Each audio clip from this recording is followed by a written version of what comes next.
Hello everyone, welcome to another episode of the Daily Gwei Refuel, where I recap the latest news in the Ethereum ecosystem. I'm your host, Anthony Sassano, and today's the 1st of February 2024. Alright everyone, let's get into it. So kicking us off today, we have a fresh update from the latest Verkle implementers call here. So Josh Rudolph usually does these updates, and I've covered him a bunch of times on the Refuel before. So it is quite a lengthy update. I mean, you can go give this a read for yourself. I'll link it in the YouTube description below. But as you guys know, the Verge or kind of Verkle trees or statelessness has been on the Ethereum roadmap for quite some time now. It's been a long time coming. There's been a lot of discussions recently about the possibility of getting the, Verkle related EIPs into Petra, the next Ethereum upgrade after Denkun. I don't know if that's actually going to materialize, because it seems like the agreed upon kind of a stance right now with the core devs is that if we did aim to get some of these EIPs or Verkle related EIPs into Petra, it would delay Petra to probably next year. And I think they want to keep Petra as like more of a lean, kind of narrowly focused or narrowly scoped fork, and then obviously push the other things into next year there. And that's always the kind of thing with when it comes to Ethereum network upgrades. Things get pushed around, just based on the fact that they're probably not going to be ready and they require extra work. And then we want to avoid as many, I wouldn't call them delays, but we want to avoid like going, too long without an upgrade. Because obviously if Denkun goes live in March, it'll have been almost a year since the last upgrade, which was Chapala back in April 2023. And that was supposed to, we thought that it would go live in November, Denkun, but it didn't. It's going live in March now. I mean, it's only a few months here and there. In the grand scheme of things, it's pretty meaningless. But I think that when it comes to just wanting to keep on track and keep, in scope, that's what they kind of aim for here.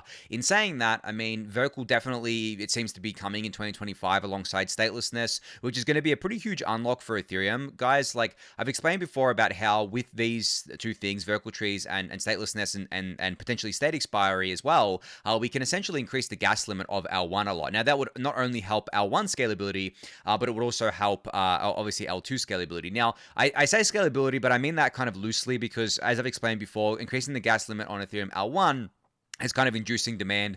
It's not a long-term kind of sustainable fix. But the thing is that we're able to do it because of the fact that we're going to have like statelessness or state expiry, where we could have proper light clients that can fully verify the chain without having to download the chain and not having to trust, who they're verifying the chain from, another full node, for example, and then we can basically cap the growth of a full node.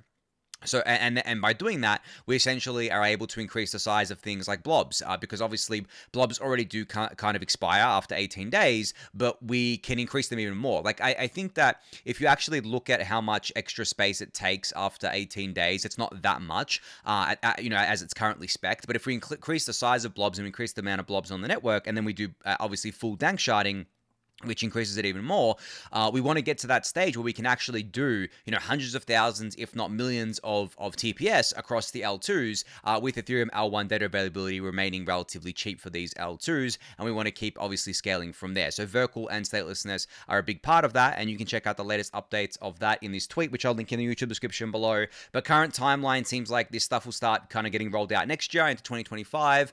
Petra seems like it's probably going to have inclusion lists as the headline EIP, and a bunch of other EIPs around it, maybe ones that were kind of pushed out from other upgrades. I'm still on the fence about whether max effective balance is going to actually, or the max effective balance EIP is going to be included. I explained why yesterday, so I'm not going to rehash that now, but obviously I'll keep you guys updated on everything happening there.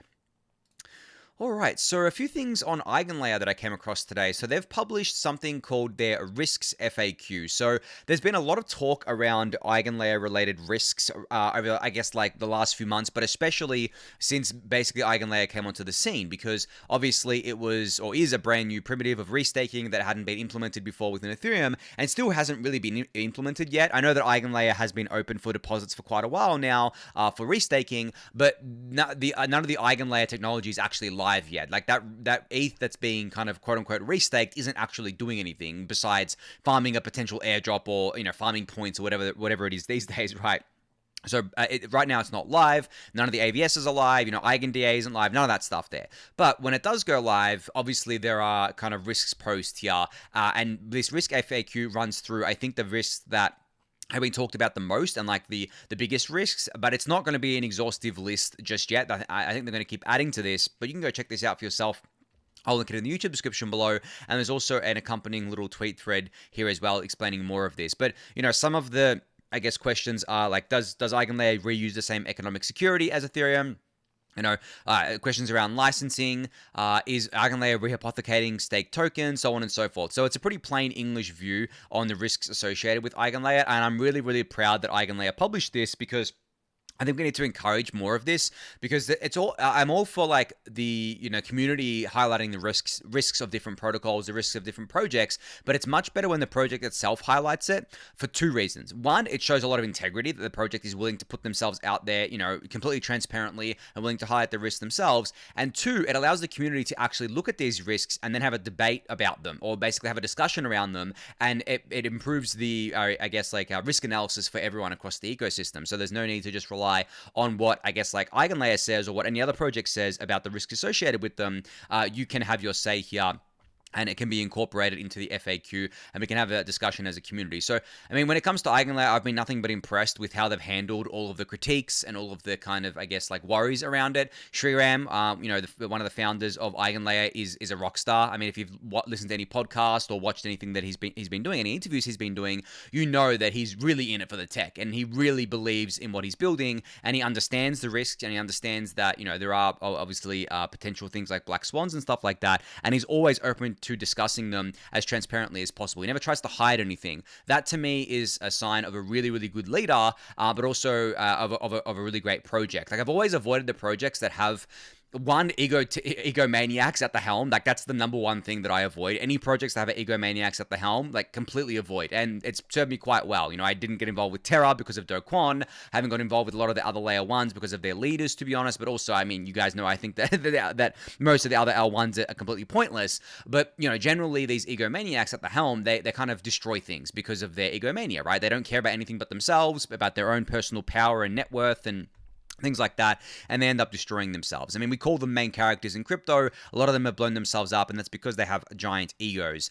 But yeah, I mean, generally I avoid projects like that, but I also avoid projects that try to bury things and try to kind of like hide things and aren't as transparent as you would like them to be. And EigenLayer to me has been none of that. They've been completely transparent. I don't see anyone within the EigenLayer ecosystem that has a huge ego. Definitely Shriram does not have an ego at all. Like, he's definitely just a giant nerd like the rest of us. But yeah, anyway, enough of me gushing over EigenLayer there. You can go read the risk FAQ for yourself. I think it's critically important that this is out there, and I think it's important that we continue the discussions around the risks associated with EigenLayer. All right, the second tweet about EigenLayer I wanted to highlight was actually a tweet from a community member, 0x Alan here. So he's put together a nice little graphic explaining about how EigenLayer actually works and how it uses ETH to essentially export Ethereum security. Now, this graphic isn't comprehensive. It's not going to show you absolutely everything that's happening, but it's a good high-level overview of what happens. Now, I'll link this in the YouTube description below for you to check out the graphic itself, but this is for anyone who's still confused about how EigenLayer works and how restaking works generally, and how all these other protocols work within it, because obviously now we have this thing called a liquid restaking token, which projects like EtherFi and Swell and Puffer have tapped into, and are essentially growing based on putting your LST, or basically, I guess, like mutating an LST into an LRT and farming EigenLayer points and being able to kind of like get yield in the future from EigenLayer, but also getting ETH staking yield, also on top of any potential points that you get from, EtherFi, Swell, and Puffer and stuff like that. So that's all explained in this graphic here, and how it all interacts with the different AVSs, such as EigenDA, different bridges, other rollups, etc., etc. So you can go check this out. I'll link it in the YouTube description below, but kudos to 0x Alan for putting this together. I think we definitely need more graphics within the Ethereum ecosystem to explain things, because everyone loves, seeing things visually, and visually is just a really nice way for humans to kind of conceptualize things, and I hope to see more of this as time goes on. Now, last thing on EigenLayer was just an update about EigenDA. So Brianna here, who works in strategy at EigenLayer, put out a tweet saying EigenDA is gearing up for its mainnet launch soon. Here's what EigenDA is bringing to the table. Dual staking with ETH and rollup tokens, 2 billion plus in restaked ETH on mainnet awaiting the launch, unique cost structure allowing long-term reservations and payments in your chosen token, incredibly fast 10 megabits write throughput at launch, built on the concepts of EIP 4844 and Dank sharding. So I've talked about EigenLayer for quite a while now, and about how I think that it is going to be the premier data availability layer, because of the fact that it inherits Ethereum's economic security, because it's using restaked ETH here. but also that I believe DA is a race to zero. So when you're thinking about where to store your data, and if it's a race to zero and the fees are basically negligible between DA layers, then you'd probably much rather go with the DA layer that is offering you, cheap fees, but also offering you stronger security guarantees. And to me, that is EigenDA. I mean, Ethereum L1 is obviously the gold standard, but you pay for that, right? And 4844 is going to alleviate some of that, but it's still not going to be as cheap as these DA layers. So a lot of these kind of layer twos, I'm going to want to go to these services, and it's definitely going to happen. But yeah, ETH L1 is still the gold standard for DA. Then it would be EigenDA, which isn't live yet, obviously, but I think once it goes live, and it has those cheap fees there along with Ethereum's economic security, it's definitely number 2. Celestia, I would say, is number 3 at this point. But I mean, I'm not going to say I'm bearish on Celestia, but when I look at the kind of landscape of DA layers, Celestia is really the only one that's out at the moment. I know Nia pivoted to it recently, and I know that there's data availability committees, which are like these kind of centralized off-chain things that kind of people have put together because there were no DA layers. But when I look at the landscape, ETH L1 DA, EigenDA, Celestia, I mean, I know there's a Veil coming out. There's probably some others out there. But then I look at what each of them offers. As I've said before, DA is a commodity. It's going to be a race to zero. Like, the only way you can compete on DA is by racing to zero, because the only reason people are using off-chain DA is because it's cheaper than ETH L1. So obviously it's a race to zero there.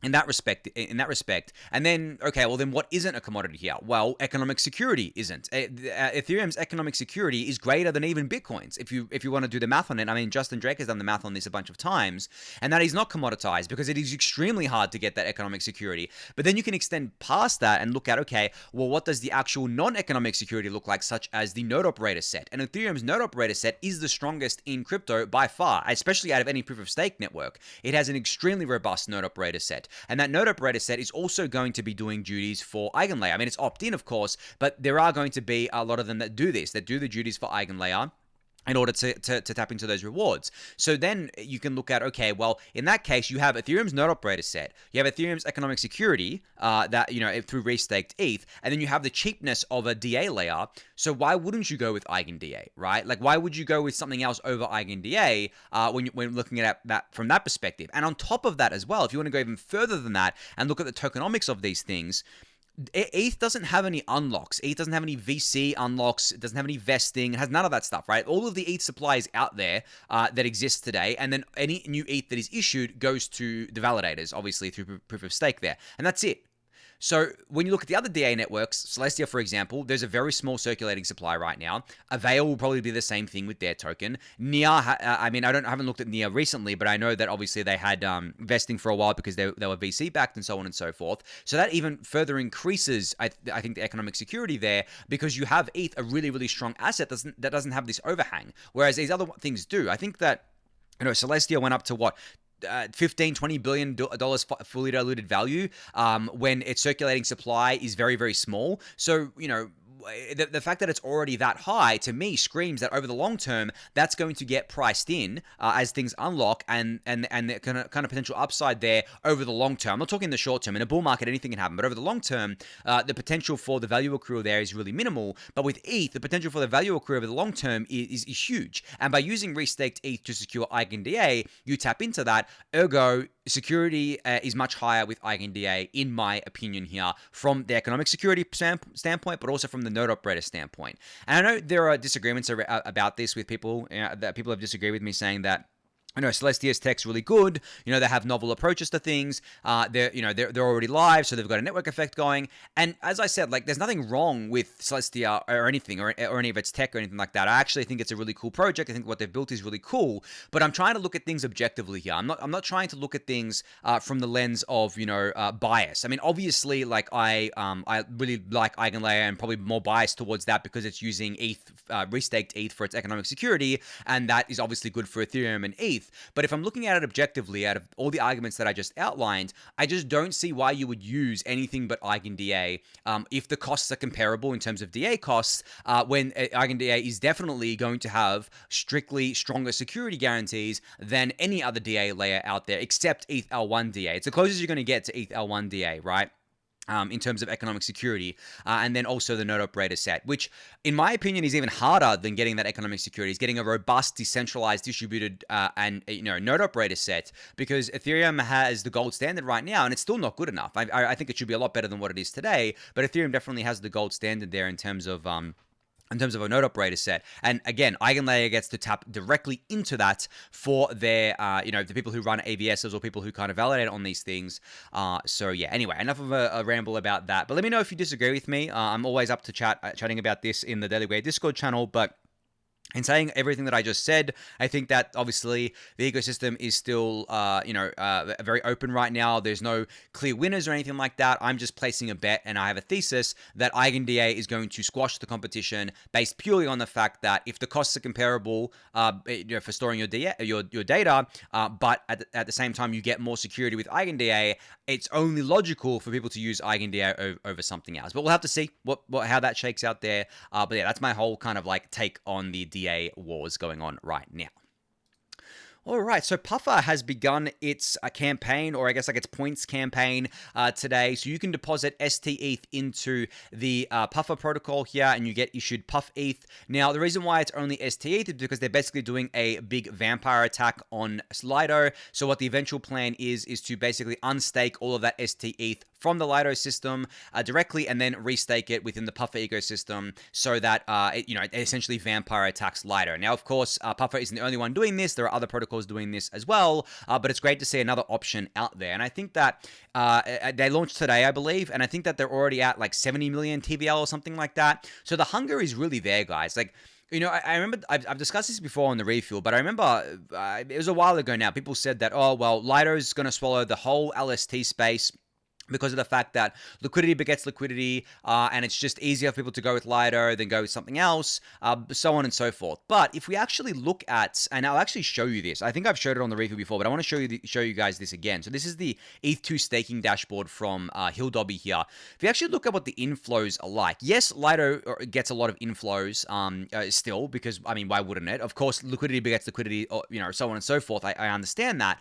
But if you actually look over the past month and look at where most of the ETH has actually flowed into, Lido has 204,000 ETH that went into it over the past month. But then you look at the other providers. So Mantle had 178,000 ETH because they staked all of their ETH that's with their L2.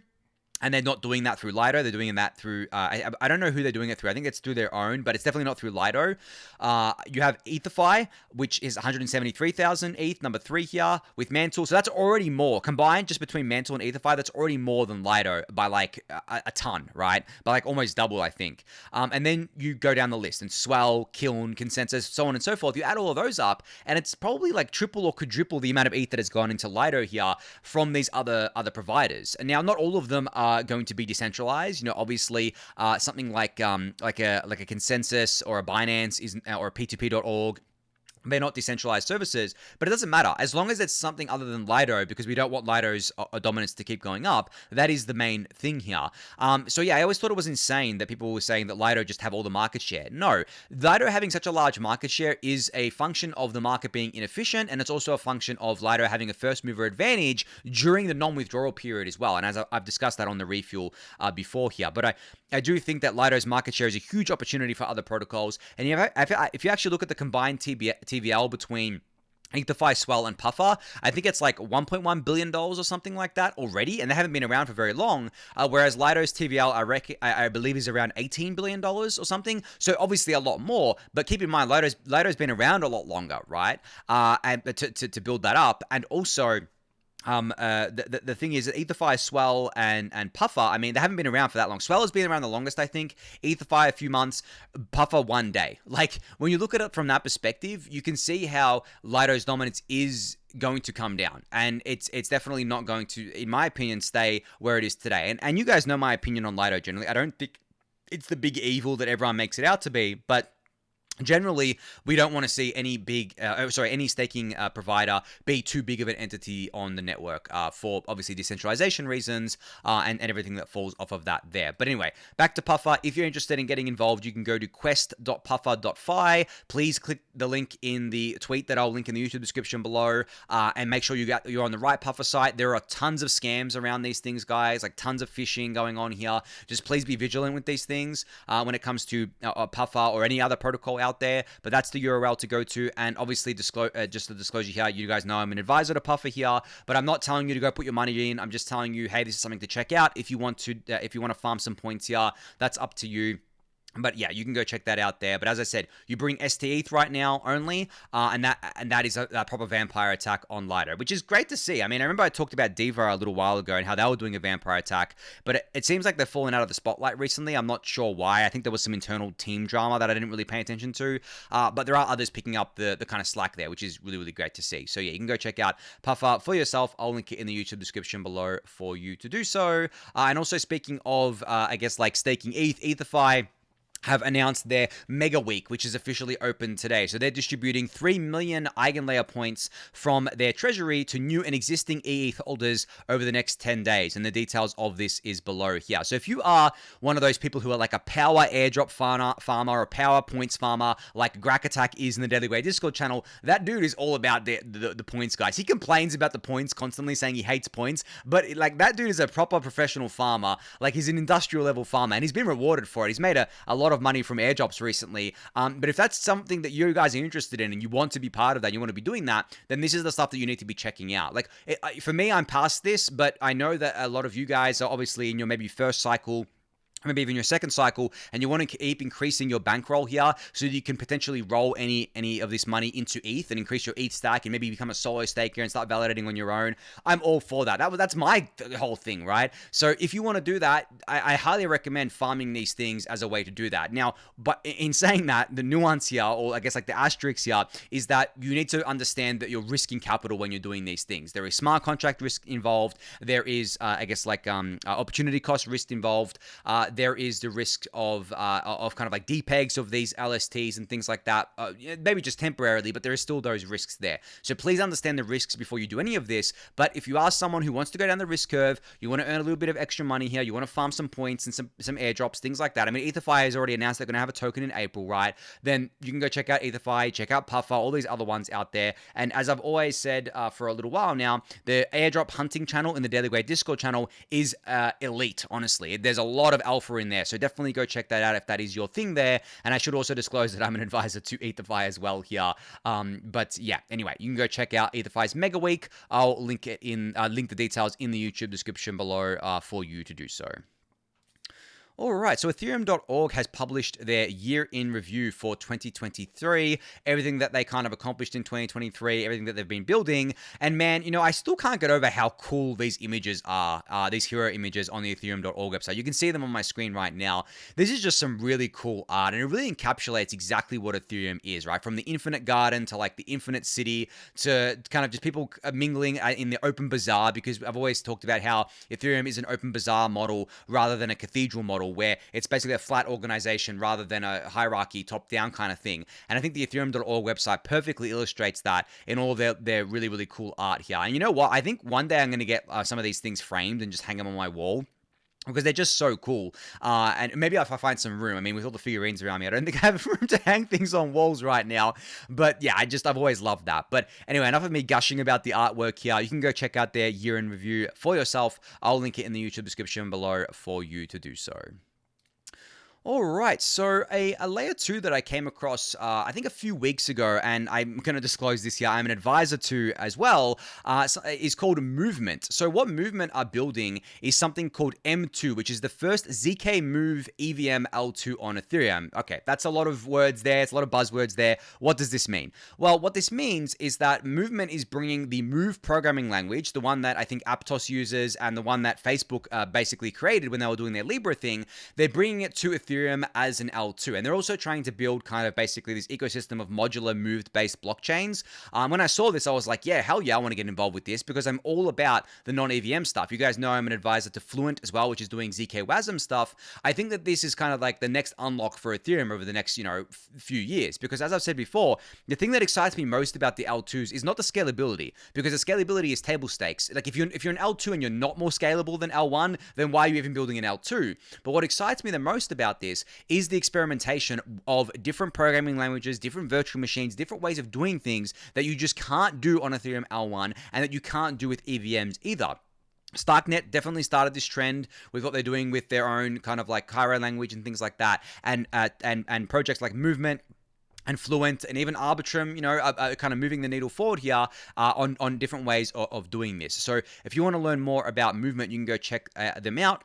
And you want to learn more about M2, you can go check it out. I'll link it in the YouTube description below. But I'm definitely very excited to see where this non-EVM ecosystem goes and what it actually looks like in a few years, because I think that the EVM is here to stay. Solidity is here to stay. It has a massive network effect. The biggest L2 right now, Arbitrum 1, runs on this, and they're, and same with like OP base and OP mainnet run on this. Polygon POS chain runs on the EVM. So the EVM is not going anywhere, but we shouldn't be limited by the EVM. And we get to bring the best parts of the L1s, which I think the L1s, the best parts of them were always the fact that they were doing non-EVM stuff, because it was true experimentation. And I always viewed that as like kind of a research project, and then eventually we just bring it into Ethereum, if it actually proved feasible. And that's exactly what we're doing here. There's a Move L1 called Aptos. WASM, there's already a WASM L1. I think Nia and Polkadot, I think. Cardano has like a EUTXO thing, which it has its uses, but it's like not as broad as these other things. I think it has its uses sometimes, but not for most of the time. So it's more of a niche thing. And then there's countless other things out there that we're just bringing home to Ethereum as L2. So that's always been the main bull case of L2s for me, because scalability for them is table stakes. If you don't have scalability, you're just a pointless L2. So then where do you go from there? Well, you start experimenting with all these different languages and so on and so forth. So yeah, you can go check this out for yourself. I'll link it in the YouTube description below for you to do so. All right, and just last up here, I saw Lemonade here tweet out a great list of Ethereum-related analytics sites and resources today, and some people added more in the replies here, so just wanted to highlight this. The resources such as, L2Beat, Dude Analytics, Ultrasound Money website, Super Fizzes, staking dashboards, and so on and so forth. So you should go definitely check these out and bookmark all of these sites for yourself if you want to keep track of all of the growth happening across the entire Ethereum ecosystem, not just L2s, not just anything kind of like that, but basically anything happening across the entire Ethereum ecosystem, whether that be staking or L2s or otherwise. But I think on that note, that's going to be it for today's slightly shorter episode, but that's all I've got. So thank you everyone for listening and watching. Be sure to subscribe to the channel if you haven't yet. Give it a thumbs up. Subscribe to the newsletter, join the Discord channel, and I'll catch you all tomorrow. Thanks, everyone.